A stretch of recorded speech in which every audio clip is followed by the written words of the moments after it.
Students, तो आज हम अपना नेक्स्ट टॉपिक स्टार्टिंग से स्टार्ट करेंगे। कौन सा? सूर्यताप, इंसोलेशन जिसको बोलते हैं। अभी तक जो है हम लोग जब क्लाइमेटोलॉजी हमने स्टार्ट की थी तो हमने उसका बेसिक इंट्रोडक्शन देखा, फिर हमने एटमॉस्फेरिक लेयरों की बात की, कैसे एटमॉस्फेयर की लेयरें रहती हैं, ठीक है, कैसे कैसे उनके अंदर क्या क्या कंडीशंस होती हैं, उन सब के बारे में हमने डिटेल से देखा था। अब आपका जो नेक्स्ट टॉपिक है वो है सूर्यताप यानी इंसोलेशन। इंसोलेशन मतलब जो सूर्य से आपको जो ऊर्जा मिल रही है, जो धूप मिल रही है, उसको हम कहते हैं सूर्यताप। ठीक है, मान लीजिए ये आपका सन है और इस सन से आपकी पृथ्वी पर जितनी भी ऊर्जा मिल रही है, यानी जो सन रेज मिलती हैं, वो जिस रूप में मिलती है उसको हम सूर्यताप कहते हैं। अब ये किस रूप में, देखो ये हमें पता है कि सूर्य से किरणें हमें मिल रही हैं, वो हमें यहाँ का तापमान बढ़ाती है, धूप मिल रही है ना। लेकिन जो ये सूर्यताप है, इसका स्टार्टिंग से प्रोसेस क्या है, मतलब जो सूर्य है खुद, उसकी जो ऊर्जा है वो कितनी है, और जो ये ब्रह्मांड है, ऊपर सूर्य है और दूसरे और ग्रह हैं, उनके अंदर ऊर्जा का स्थानांतरण या ऊर्जा का वितरण किस रूप में है, इन सब को हम देखेंगे। क्योंकि हमें ये पता है कि हमें हमारी पृथ्वी पर जो धूप आती है वो सूर्य से मिलती है, लेकिन सूर्य की क्या कंडीशन है, ब्रह्मांड में किस प्रकार से ऊर्जा का एक तरीके से उत्सर्जित होती है, इस ब्रह्मांड के अंदर इस सूर्य को जो ऊर्जा मिल रही है, जो ये धूप मिल रही है, वो कहाँ से मिल रही है, ये सब देखेंगे हम इसके अंदर। देखिए, मान लीजिए ये आपका सन है। जो सन होता है ना, ये बहुत सारी लेयर्स में होता है, और जो सबसे बाहर का भाग होता है उसको कोरोना कहते हैं। ठीक, कोरोना भी कहते हैं इसको, और इसको एक नाम से और भी जाना जाता है, देखिए, या फिर इसको कहेंगे कोरोना, या फिर इसको प्रभामंडल भी कहते हैं। ये कोरोना बीमारी वाली कोरोना को मत समझ लेना, सूर्य की जो बाहर की जो सतह होती है उसको हम कोरोना कहते हैं, जिसको प्रभामंडल या बाह्य मंडल भी कहते हैं। जैसे देखिए, ये सूर्य था और सूर्य के ऊपर भी बहुत सारी लेयर्स होती हैं। ऐसा थोड़ी है कि सूर्य हमें दिखाई दे रहा है कि बस गोला है, वो भी खुद एक बहुत सारी लेयर्स के अंदर बना हुआ है। देखिए, ये सूर्य की बात हो गई। अब देखिए, जो ब्रह्मांड है, मान लीजिए ये आपका ब्रह्मांड है पूरा, जिसमें तारे भी हैं, बहुत सारे तारे हैं, ग्रह हैं। तो यहाँ पर जो ये जो सन है, इसके पास ऊर्जा कहाँ से आई? जब बहुत सारे तारे होते हैं, मान लीजिए ये बहुत सारे तारे हैं और तारे के आसपास ही सन होता है, सूर्य होता है, तो ब्रह्मांड में जो ऊर्जा का जो मुख्य स्रोत माना जाता है वो तारे माने जाते हैं। जो तारे होते हैं उनसे जो ऊर्जा रिलीज होती है, जो उत्सर्जित होती है, वो ऊर्जा हमारे सूर्य में आती है, और सूर्य से फिर वो उस ऊर्जा का ट्रांसफ़र करके हमारी पृथ्वी की सतह पर भेजा जाता है। इतनी चीज़ क्लियर? देखिए, जो ये ब्रह्मांड है इसमें तारे हैं, और तारों के द्वारा जो ऊर्जा उत्सर्जित होती है उसी को हम क्या कहते हैं, होने वाली जो ऊर्जा है। और ये ऊर्जा, इसके अंदर ऊर्जा किस प्रकार से निकलेगी, तो इसके अंदर नाभिकीय संलयन होता है। नाभिकीय संलयन की प्रक्रिया होती है, जिससे जो तारे हैं वो ऊर्जा का उत्सर्जित करते हैं, जिससे हमारे सूर्य में ऊर्जा आती है, और उस ऊर्जा को सूर्य पृथ्वी पर भेजने का काम करते हैं। इतनी चीज़ों क्लियर? अब देखिए, पूरा जो सौरमंडल है हमारा, पूरे सौरमंडल के अंदर केंद्र के अंदर हमारा सूर्य होता है। ऐसे ही तो होता है, यहाँ पे सन है, फिर यहाँ पे दूसरे ग्रह, इस तरीके से। तो केंद्र में कौन हुआ? हमारा सन हो गया। अब सूर्य से जो उत्सर्जित ऊर्जा होती है उसका मुख्य स्रोत कौन सा होता है? अब देखिए, जो ऊर्जा यहाँ से निकली, तारे से निकली, जो पूरे ब्रह्मांड में फैलेगी। अब जो ये जो सूर्य है, इसमें ऊर्जा कहाँ से निकलना शुरू हुई? तो इस जो सूर्य है उसका जो केंद्र है, ये वाला जो भाग है अंदर वाला, इस वाले भाग में नाभिकीय संलयन हुआ। जैसे यहाँ नाभिकीय संलयन हुआ, वैसे यहाँ भी नाभिकीय संलयन हुआ। नाभिकीय संलयन हुआ, और जो ये नाभिकीय संलयन होता है, इसके अंदर बहुत सारी हाइड्रोजनी ऊर्जा को माना जाता है। जो नाभिकीय संलयन से जो ऊर्जा निर्मित होती है वो हाइड्रोजन एयर होती है। तो सोचिए कि जब ये ऊर्जा इसके केंद्र में है तो बाहर तक आते आते तो कम हो जाएगी ना। जब ये केंद्र में बहुत ज़्यादा ऊर्जा है मान लीजिए, और जब सूर्य की बाहर की सतह पर आती है तो वो कम हो जाती है।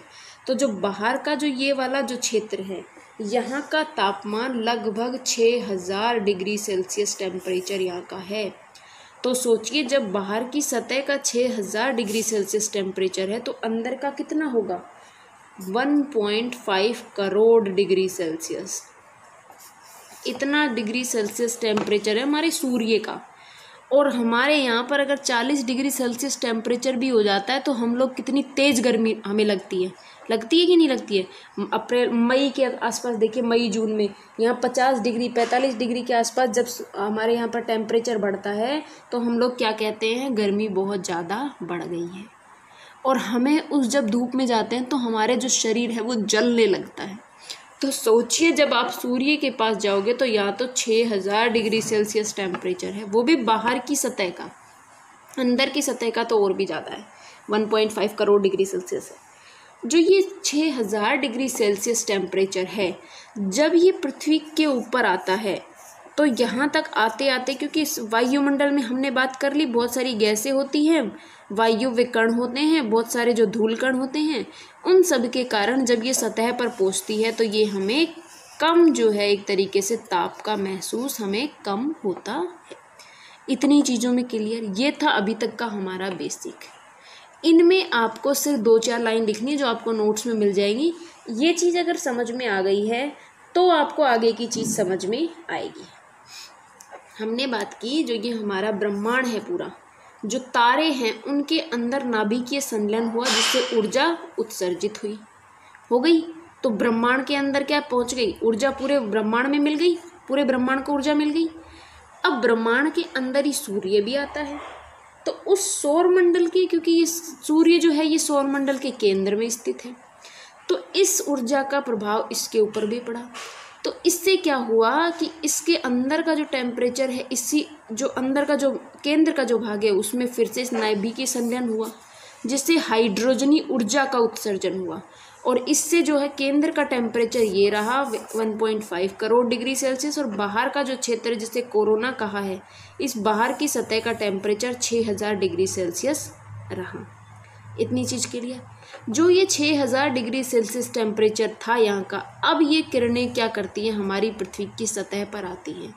अब ये जब पृथ्वी की सतह पर आती हैं तो इनको हम लघु तरंग दैर्घ्य कहते हैं, लघु तरंग दैर्घ्य।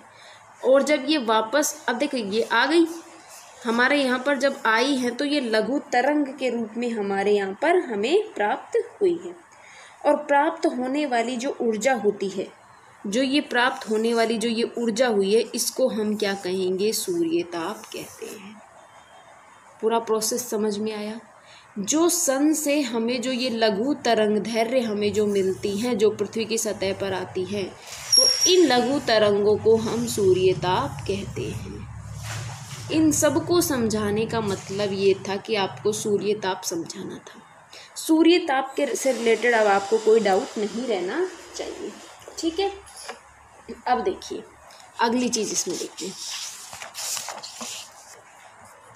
जो सूर्य से, मान लीजिए सूर्य से जो उत्सर्जित ऊर्जा होती है उसकी मात्रा जो होती है, कितनी मात्रा हमें मिलेगी, वो स्थिर मानी गई है। जैसे देखिए इसमें एक टर्म आता है आपके सोलर कांस्टेंट, सोलर कांस्टेंट, सौर स्थिरांक, इसको हिंदी में भी लिख देते हैं सौर स्थिरांक। देखिए क्या होता है, जब सूर्य से उत्सर्जित ऊर्जा की मात्रा, जो सूर्य से जो मात्रा हमें ऊर्जा की मिली है वो स्थिर मात्रा में होती है। मान लीजिए ये सन था और यहाँ से जो आपको जो ऊर्जा मिली है वो एक तरीके से स्थिर है,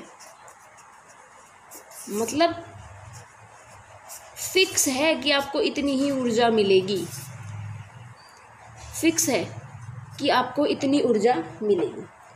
अब क्या होता है, जब पृथ्वी के वायुमंडल में प्रवेशित करती है तो उसके अल्पांश को भी स्थिर माना जाता है।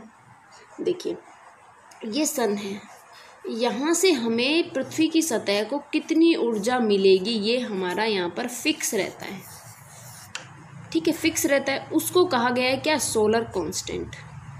जो ये फिक्स है तो फिर तो हमारे यहाँ का जो कंडीशंस है वो हमेशा एक जैसी होनी चाहिए ना भाई, हमेशा या तो सर्दी हो या गर्मी हो। लेकिन वो सब होता है ये जो सन है ना, इसके चारों तरफ पृथ्वी का घूमना। एक टाइम आता है कि जो पृथ्वी है वो इसके बिल्कुल पास आ जाती है, एक टाइम आता है कि इससे दूर चली जाती है। तो उन सब में क्या होता है, जो ऊर्जा की मात्रा है वो तो स्थिर है। जब दूर रहती है तो ऊर्जा की मात्रा हमें कम मात्रा में मिल पाती है, और जब पास रहते हैं तो हमें ऊर्जा की मात्रा अधिक मात्रा में मिल पाती है। इतनी चीज़ें क्लियर हुई। अब देखिए, अब अगर आप जल लेते हैं, मान लीजिए आपने पानी लिया और पानी के 1 डिग्री सेल्सियस टेम्परेचर को बढ़ाना है।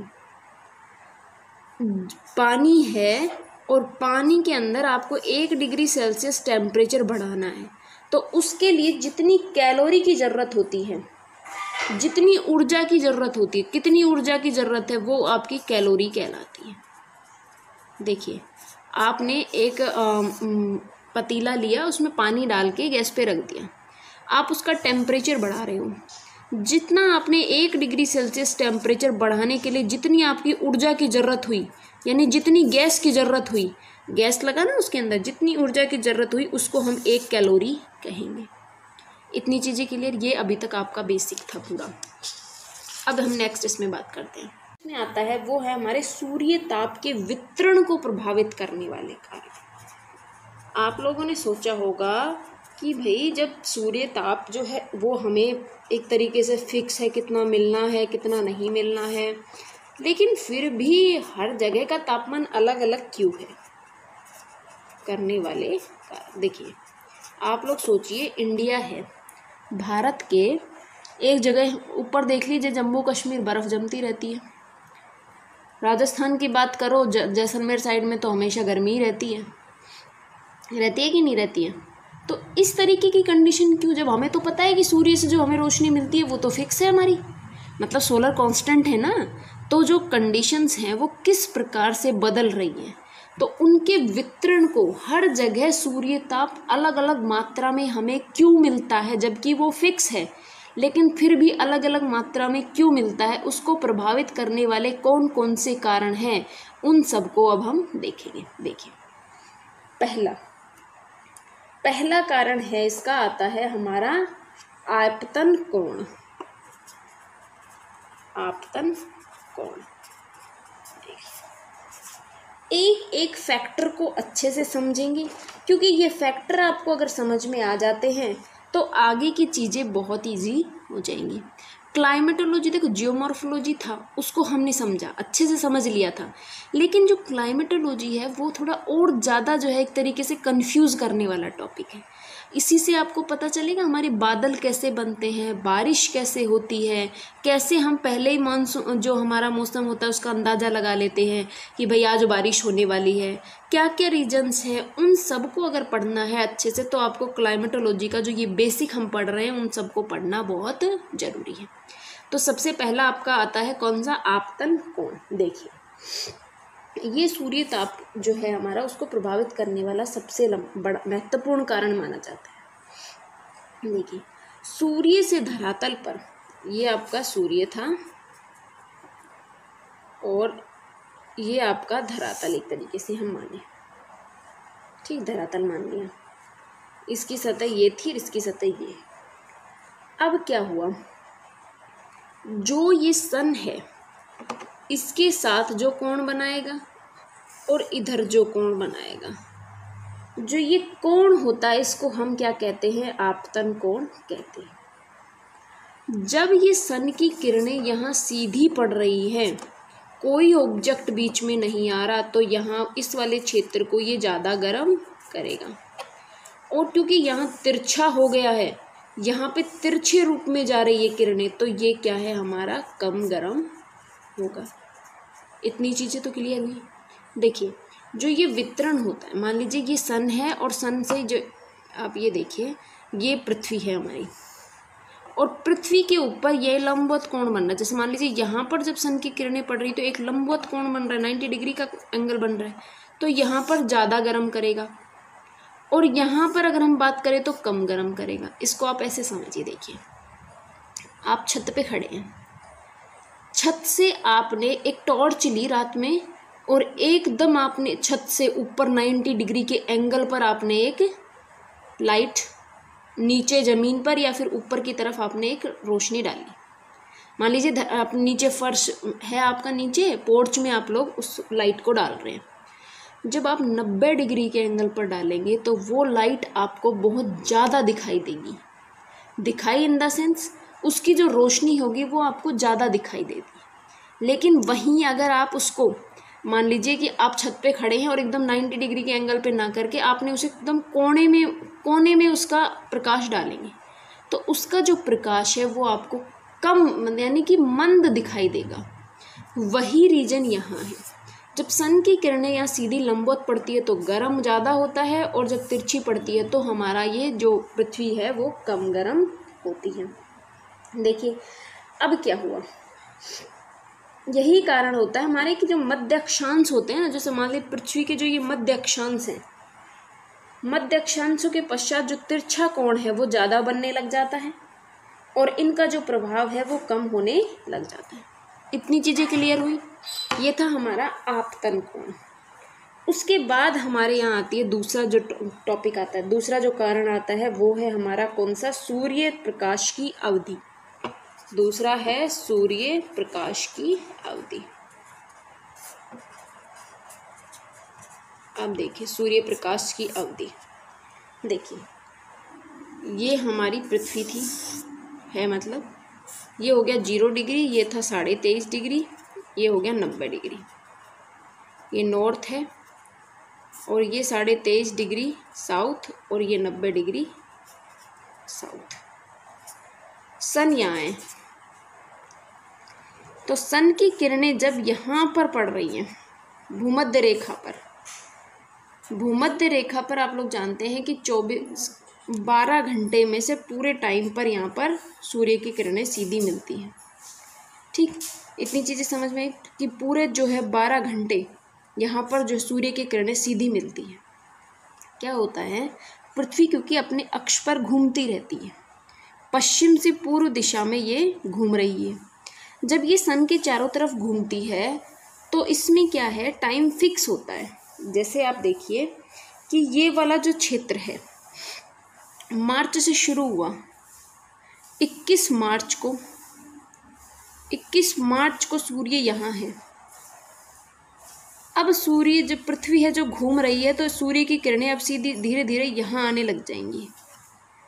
23 मार्च, 21 जून को सूर्य की किरणें हमारे उत्तरी गोलार्ध में यहाँ कर्क रेखा पर पड़ेगा। फिर जब पृथ्वी वापस घूमेगी तो ये वाली जो सूर्य की किरणें हैं तो सूर्य वापस यहाँ आएगा। कब आएगा, 23 सितंबर को। और जब पृथ्वी जब फिर घूम रही है अपनी, क्योंकि ये तो पूरे टाइम घूम रही है, 24 घंटे घूम रही है, तो एक टाइम आएगा जब सूर्य की किरणें सीधी यहाँ पड़ेगी, वो है हमारा 22 दिसंबर का दिन। ठीक, इतनी चीज़ क्लियर हुई। अब देखिए जब इसमें बात कर रहे हैं कि सूर्य प्रकाश की अवधि, क्योंकि सूर्य प्रकाश की अवधि सर्वाधिक मात्रा में यहाँ पर रहती है तो इसलिए सूर्य की जो किरणें हैं वो यहाँ सर्वाधिक मात्रा में प्राप्त होती है। इसलिए ये वाला जो क्षेत्र होता है पृथ्वी का ये ज़्यादा गर्म होता है, जिसमें हमारे अफ्रीका वाला देश, भारत का दक्षिणी भाग, ऑस्ट्रेलिया और ये सारे, देखो आप लोगों को पता होगा भारत के अंदर बीच से जाती है 23.5 डिग्री, राजस्थान के नीचे से, राजस्थान का बांसवाड़ा डूंगरपुर क्षेत्र इससे कनेक्ट होता है, तब उस वाले क्षेत्र से और नीचे तक यहाँ तक का क्षेत्र जो है वहाँ पर सूर्य की किरणें हमेशा ऐसे पाई जाएंगी। इस वजह से ये वाला क्षेत्र सर्वाधिक गर्म होता है और ये वाला क्योंकि तिरछा है यहाँ पर सन की किरणें बहुत कम पहुँच पाती है तो यहाँ पर तापमान कम रहता है। इतनी चीज़ें क्लियर हुई। सूर्य ताप की अवधि समझ में आई, कितनी अवधि के लिए वो यहाँ पर रहेंगे, उससे जो है हमारी जो सूर्य ताप है उसका वितरण प्रभावित होता है। आज हमने जो है 2 कारण पढ़े, आपतन कोण और सूर्य प्रकाश की अवधि। ये आप लोग समझना अच्छे से, ठीक। ठीक, उसके बाद हमारे इसके आगे के जो कारण है उनको हम डिस्कस करेंगे। ठीक है, आज की क्लास में बस इतना ही हम बात करेंगे, अगली क्लास में नेक्स्ट बात करेंगे। धन्यवाद।